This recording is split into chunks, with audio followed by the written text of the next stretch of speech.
Bharat future city ప్రణాళికలు వేగంగా రూపుదిద్దుకుంటున్నాయి. సింగపూర్కి చెందిన ప్రముఖ కన్సల్టెన్సీ సంస్థ ఈ మెగా ప్రాజెక్టుకు తుది మెరుగులు దిద్దుతోంది. మొత్తం 30,000 ఎకరాల విస్తీర్ణంలో అత్యాధునిక నగరంగా దీనిని తీర్చిదిద్దేందుకు బ్లూ ప్రింట్ సిద్ధం చేస్తున్నారు. ఇందులో 15,000 ఎకరాలను కోర్ సిటీ డెవలప్మెంట్కు, మరో 15,000 ఎకరాల ఫారెస్ట్ను అర్బన్ ఫారెస్ట్ యాక్టివిటీస్ కేటాయించారు. ఫ్యూచర్ సిటీ గుండెకాయ లాంటి ముచ్చెళ్ల ప్రాంతంలో గతంలో ఫార్మా సిటీ కోసం సేకరించిన భూముల్లోనే ప్రధాన ఏఐ సిటీని ప్రతిపాదించారు.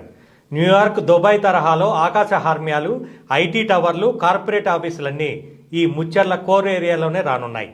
ఎత్తైన గుట్టలు, రాళ్లతో కూడిన ఈ ప్రాంతం ఎత్తైన భవనాల నిర్మాణానికి అత్యంత అనుకూలమని నిపుణులు తెచ్చారు. అమెజాన్, గూగుల్ లాంటి డేటా సెంటర్లన్నీ ఈ సెంట్రల్ హబ్లోనే ఏర్పాటు కానున్నాయి. ఔటర్ రింగ్ రోడ్డు నుంచి వచ్చే ప్రధాన 300 అడుగుల రోడ్డు నేరుగా ఈ ఏఐ సిటీని తాకుతుంది. అంటే ఫ్యూచర్ సిటీలోకి ఎంటర్ అవ్వగానే కనిపించే ఐకానిక్ జోన్ ఇదే ఉండనున్నట్లుగా తెలుస్తోంది. కాలుష్యానికి తావులేని గ్రీన్ ఫార్మా కంపెనీలకు, డేటా సెంటర్లకు ప్రత్యేక క్లస్టర్లను కేటాయించారు. ఇవి రెసిడెన్షియల్ జోన్కు నిర్ణీత దూరంలోనే ఉండేలా జాగ్రత్తలు తీసుకుంటున్నారు. ఫార్మా సిటీ అంటే కాలుష్యం అనే అపోహను చెరిపేస్తూ జీరో లిక్విడ్ డిశ్చార్జ్ విధానంతో నడిచే కంపెనీలకే ఇక్కడ అనుమతి ఇవ్వనున్నారు. మరోవైపు ఏఐ సిటీ కోసం భారీ స్కై స్క్రాపర్లు కూడిన ఐటీ టవర్లను డిజైన్ చేశారు. నాలెడ్జ్ అండ్ స్కిల్ వ్యాలీ ముచ్చర్లకు ఆనుకొని ఉన్న మీర్ఖాన్పేట ప్రాంతాన్ని ఎడ్యుకేషనల్ హబ్గా తీర్చిదిద్దే ప్లాన్ ఖరారైంది.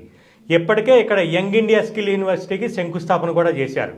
దీనికి చుట్టుపక్కల ఉన్న సువిశాలమైన స్థలాల్లోనే అంతర్జాతీయ యూనివర్సిటీల క్యాంపస్లు రానున్నాయి. ఇక్కడ ఉండే సహజమైన చెరువులను అలాగే ఉంచుతూ వాటి ఒడ్డున లైబ్రరీలు, రీసెర్చ్ సెంటర్లు వచ్చేలా డిజైన్ చేస్తున్నారు.